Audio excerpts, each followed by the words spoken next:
This is the generation of them that seek his face. This is the generation of them that seek his face.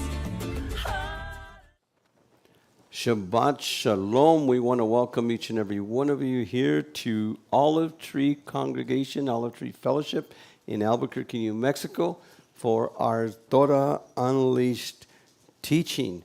And we want to welcome those of you that are here and those of you that are coming in through our Facebook, YouTube, or any of the other platforms that we're on. We want to welcome you and say Shabbat Shalom. Have a peaceful Sabbath this from last night till tonight, and that we could come and study together. Just want to make a reminder, Ted Pierce is going to be doing a virtual journey through the streets of Jerusalem, and that's going to be on Sunday, July 17th, 2022 at 5 p.m., and we're going to ask you to sign up today. And what the virtual reality presentation is, with the virtual reality camera, we're going to be walking towards Jerusalem. Now, we only have 30 cameras available, so it's going to be on a first-come, first-served basis. And from the raised hands, I'm pretty sure we're going to fill it. But if you could make sure you let us know today that you're coming, so that we could make sure that there will be a camera for you. And this is going to be again tomorrow, July 17th. And for those of you that are watching this in the year 2535 or whatever, you missed it. But this is going to be really good, so I ask that you join us. Now, today we are going to study on the word HaDerech. Everybody say with me, HaDerech. And at the end you say, HaDerech. And the word HaDerech is the Hebrew word for the way, the way. And we're talking about the body of Messiah. What is the body of Messiah? Or who is the body of Messiah? And this has to do with our biblical identity as Jew and Gentile together in the new covenant. Now we're going to be exploring this, and the reason I took this rabbit trail this week instead of following our normal parsha as we do, is because last week in our parasha we were talking about the wilderness, Israel in the wilderness, and today parasha Balak has to do with going from Kadesh Barnea to Moab. But in the King James Version of Acts 7:38, Stephen, the first messianic martyr, is giving a talk to Israel, to the Jewish leadership in Jerusalem. Excuse me. And as he's giving that, he says, this is he, and again talking about Adonai and Moses, that was in the church in the wilderness. And Stephen uses the Greek word. Again, Book of Acts is written by Luke in Greek. Luke was a Hellenistic Jew, a Greek-speaking Jew. And in Greek, it says, "Houtos esten ho genomenos en te ecclesiae." Ente moi. Ecclesia is the Greek word for what the King James invented word church. There's no word church in Hebrew. The word church is a English word from kirk, meaning a circle. And the Greek word is ecclesia. Ecclesia comes from two Greek words, ekkaleo, which means to call out. So an ecclesia is a called out community. And again, one time it's used for a mob in the book of Acts. It talks about the ecclesia, the mob that came out. So any assembly of people.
Thank you.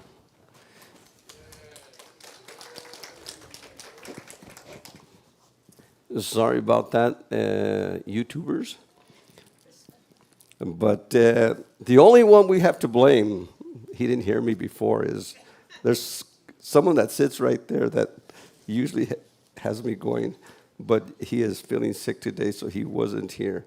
But where were we? Oh, ecclesia. One time the word ekkaleo, the assembly, is used for a mob. Of course, the word actually comes from classical Greek, which are the senators and the representatives from the different little Greek city-states that were called out, assembled in the assembly. In fact, we could call the Senate or the House of Representatives, we could call that an ecclesia. It's an assembly.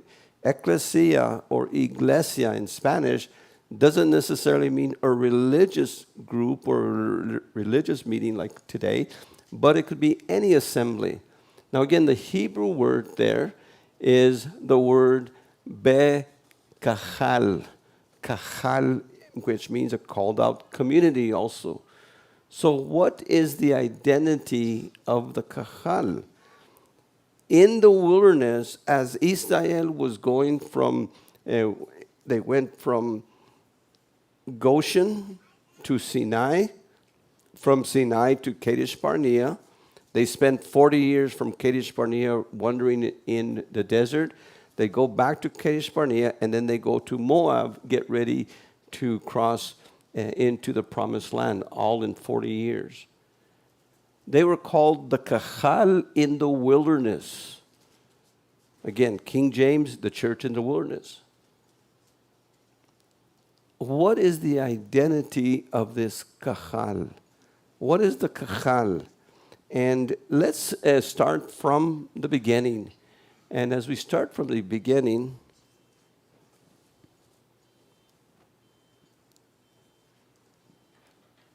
now that's the third technical difficulty we have today. This has batteries. The batteries are on. There we go. What is the identity of the kahal in the wilderness? What is the identity of the assembly of Adonai?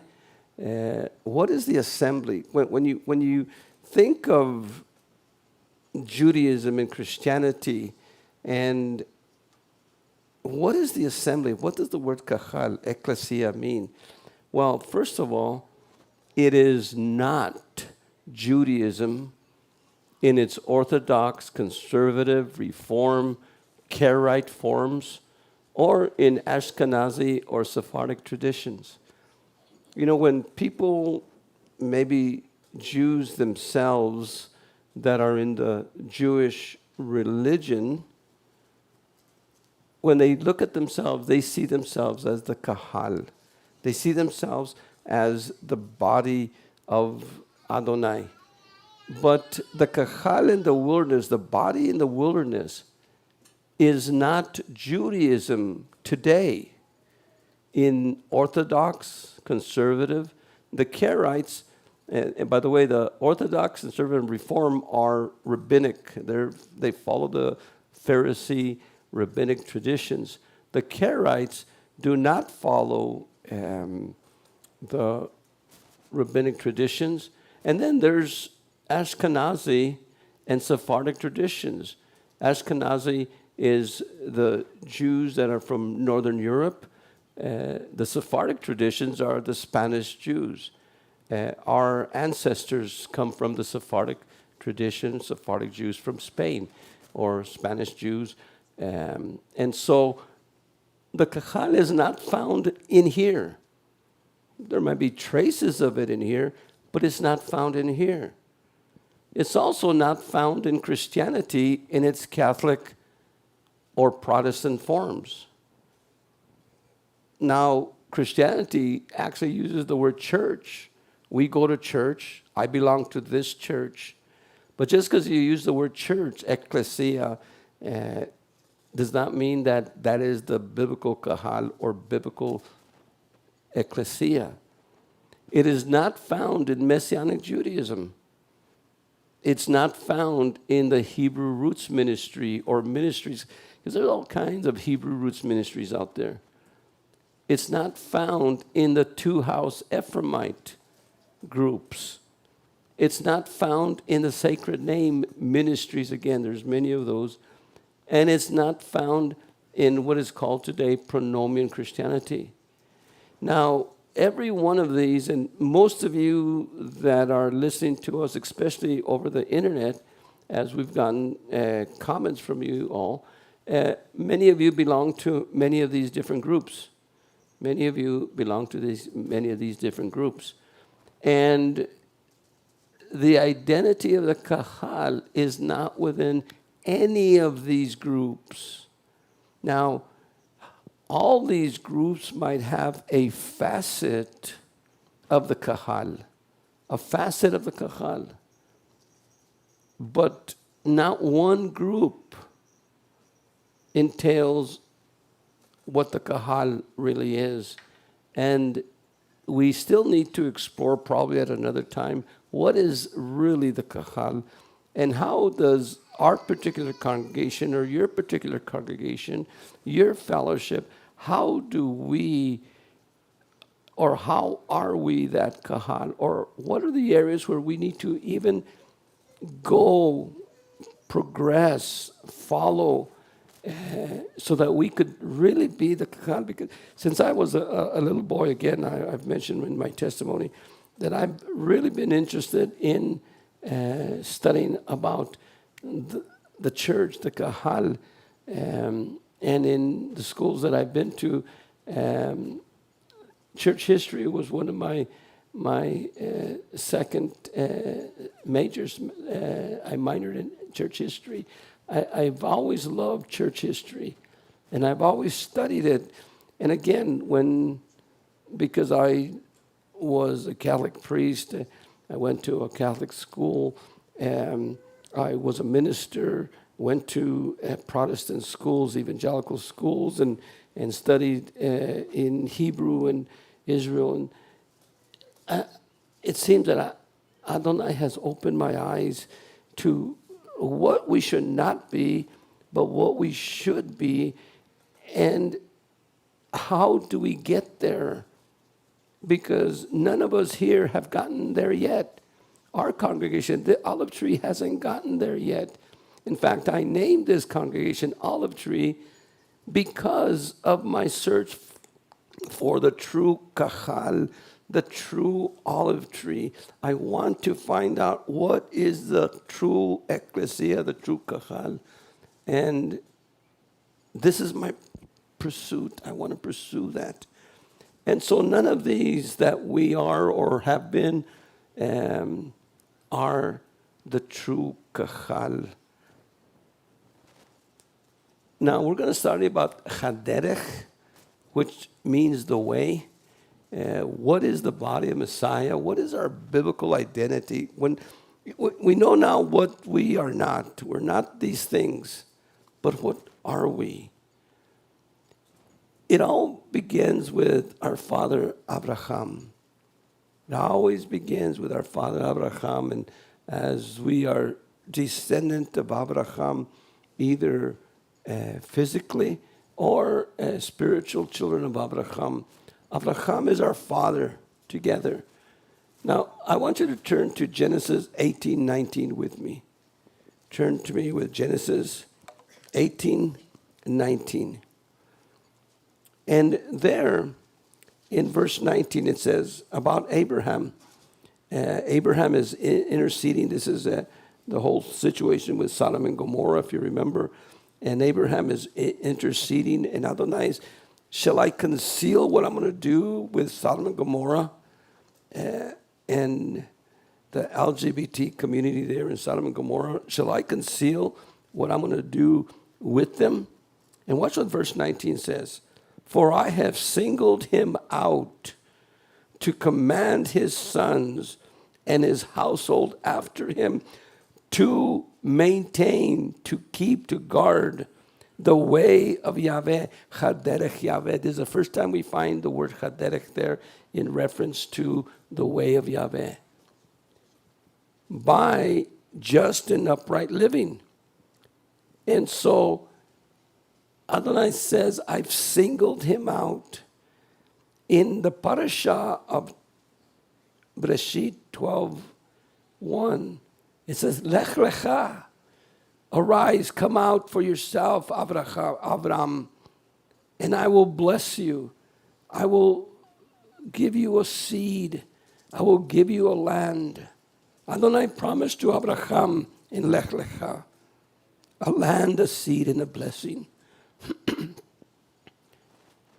And I singled him out. I called him while he was, remember, Abraham was not a Jew. He was not an Israelite. He was not even a Hebrew. He was a Gentile. He was from a pagan family. Abraham comes from a idol-worshiping pagan family. But there was something in Abraham's heart. In the midst of this corruption, in the midst of this paganism, there was something in Abraham's heart that Adonai saw. And that's what we're going to see later on, is what I call the spark of faith. The spark of faith.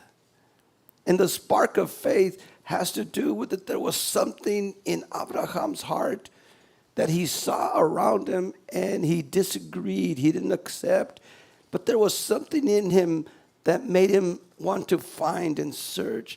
And as he did that, Adonai singled him out and says, Lech lecha, arise, come out for yourself. And I singled him to command his sons and family, his descendants, after him, to keep the way of Yahweh.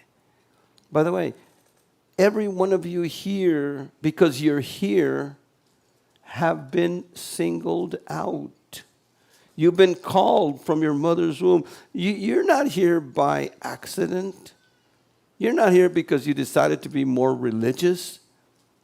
There was something in you that Adonai saw. You had a spark of faith and hope. And Adonai looked at that and he called you out. He called you out of Babylon. He called you from your sin. He called you from your religion. And he singled you out. And why did he single you out? So that you know the way of Yahweh. And you could pass this way of Yahweh to your sons, your daughters, your descendants.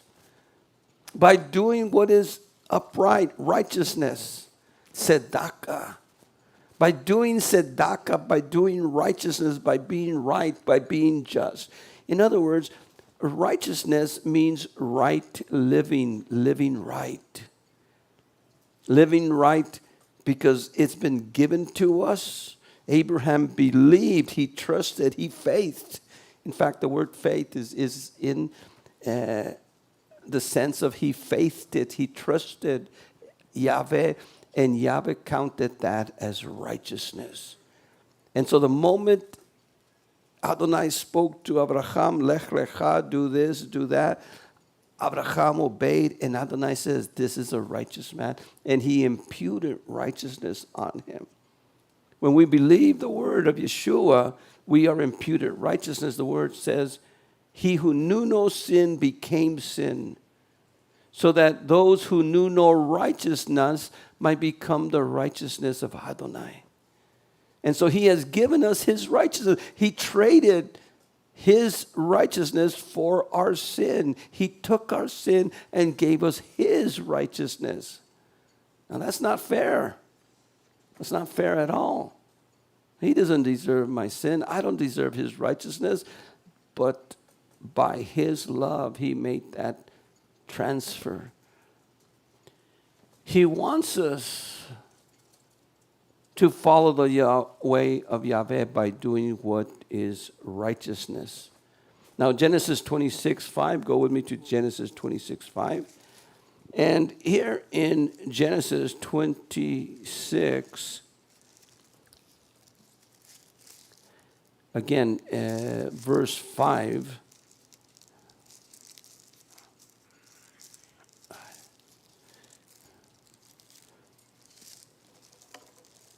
One of these days, I'm going to have to get me a new Bible. It's kind of hard to turn pages.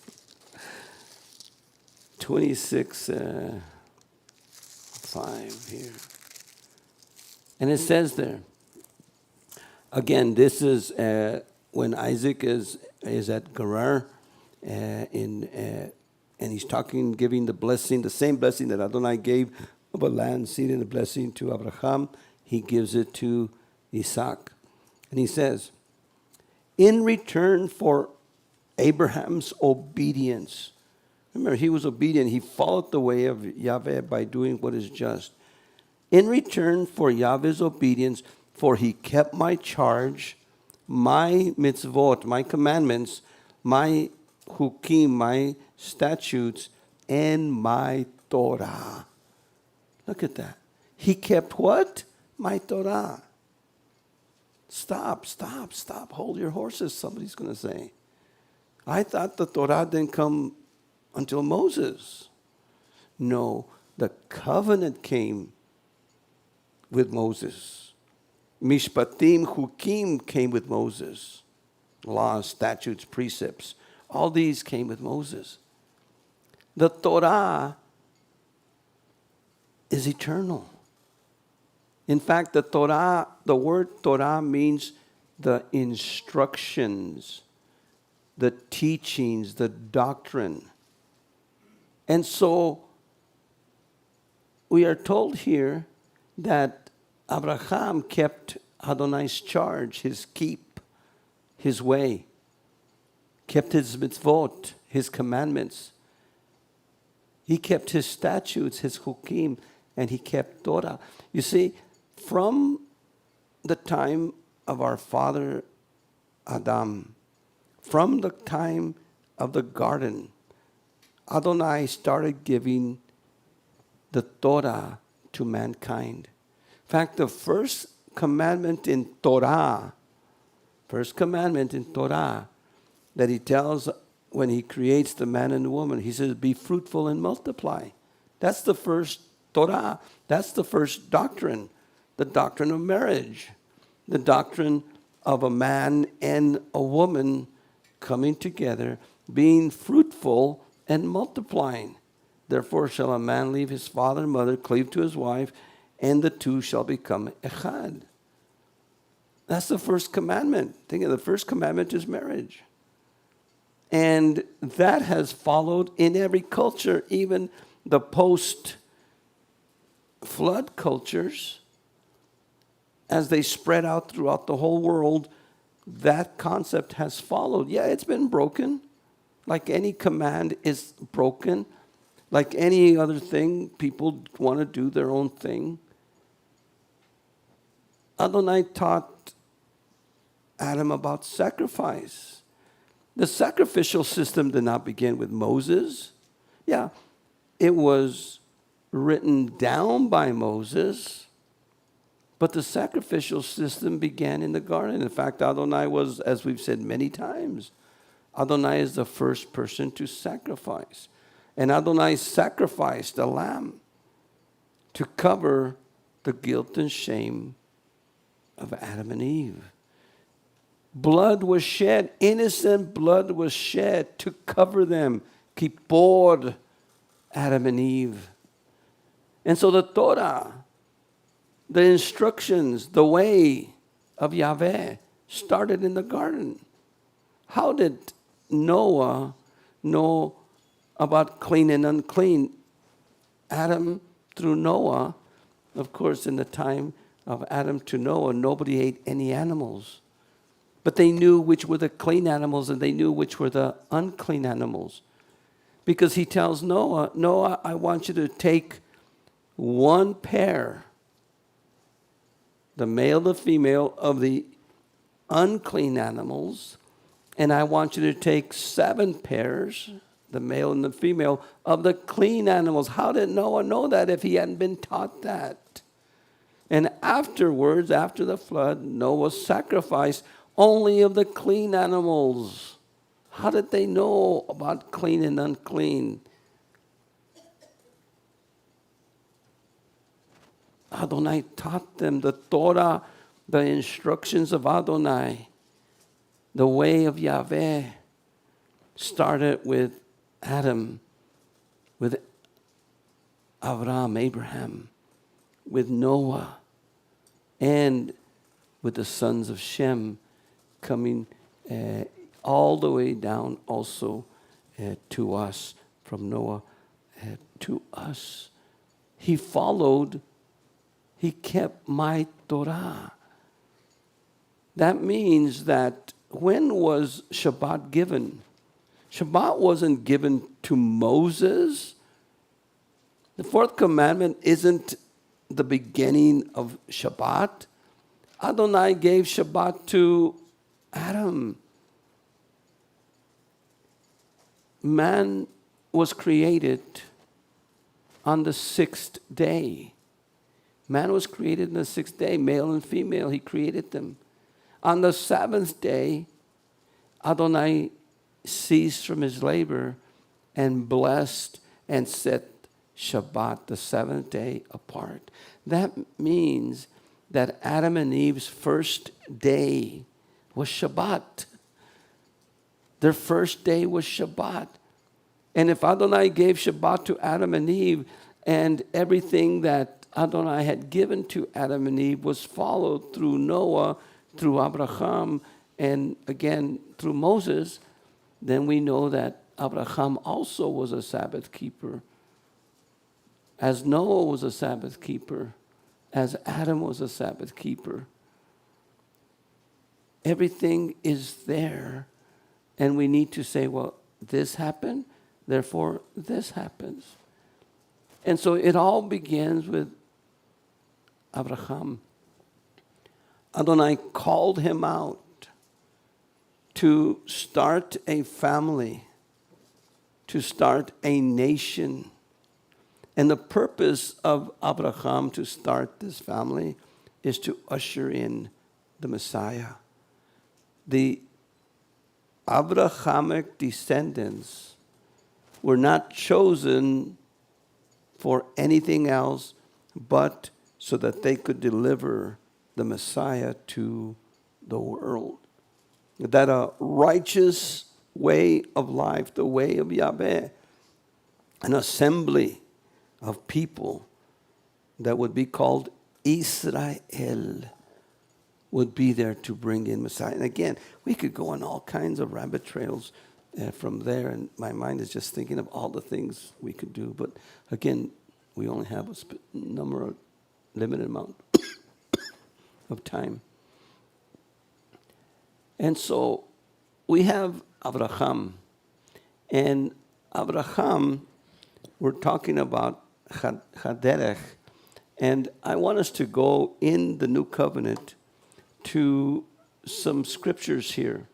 Go with me, first of all, to Acts 9:2. Now, we said that HaDerech means the way of Yahweh that he gave to Abraham. And Abraham was a Torah keeper. Now, that came, again, with Yeshua. I did not come to abolish the Torah and the prophets. I came to fulfill them, to bring them to their proper fulfillment, to their goal. What is the goal of Torah? Watch what it says about HaDerech. And I want you to make up your mind about, we're talking about identity. What is your identity? What is the identity of what is called Judaism, Christianity, and all these things that people talk about? Let's look at Acts 9:2 first of all. And Saul, this is Saul before his conversion, asked for letters addressed to the synagogues in Damascus that would authorize him to arrest and take to Jerusalem any followers of the way, men or women, that he might find. Followers of the way, followers of HaDerech. HaDerech, the way. El camino in Spanish. The way in Spanish is el camino. Now, Acts 19:9, Paul, after his conversion, was teaching in the city of Ephesus. And he was teaching there till, in the Jewish synagogue, till the attitude of some of the congregation hardened into unbelief as soon as they began attacking the way, HaDerech, in public. He broke with them and took his disciples apart to hold daily discussions in the lecture room of Tyrannus. Now, what's interesting is that before his conversion, Paul was a murderer. Think of it. He at 5 o'clock, come and we will have that. Let's go ahead and stand. And we'll continue this next week again. We thank you, our Father, for the opportunity that we have to be here today.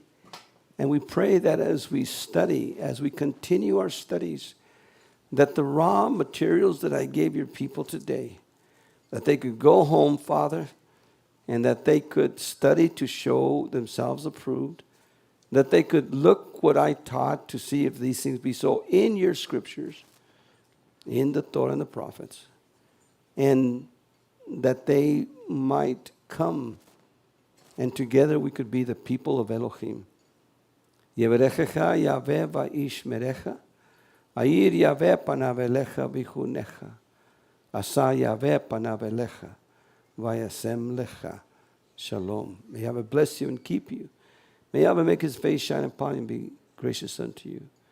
May Yahweh lift up the light of his countenance upon you and give you his peace. Shalom, shalom. Have a good day. Shalom, shalom. Welcome to Olive Tree Fellowship and Torah Unleashed Ministries. Thank you for joining us on our channel. If you have enjoyed this teaching and would like to see more, please like and subscribe to our YouTube channel. Don't forget to click the notification bell so that you can be notified when we have new videos. If you would like to support Olive Tree Fellowship and Torah Unleashed Ministries, please visit us at olivetreefellowship.com or torahunleashed.org. We thank you for your past support and hope to continue with you. Shalom, shalom. Have a good day.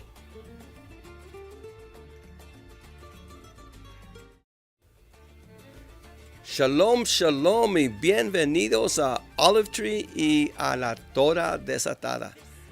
Les doy gracias a ustedes y a Adonai por su apoyo que nos han dado aquí. Y si quieren continuar a hacer una donación, pueden ir aquí en torahunleashed.org o en olivetreefellowship.com y ahí pueden dar una donación.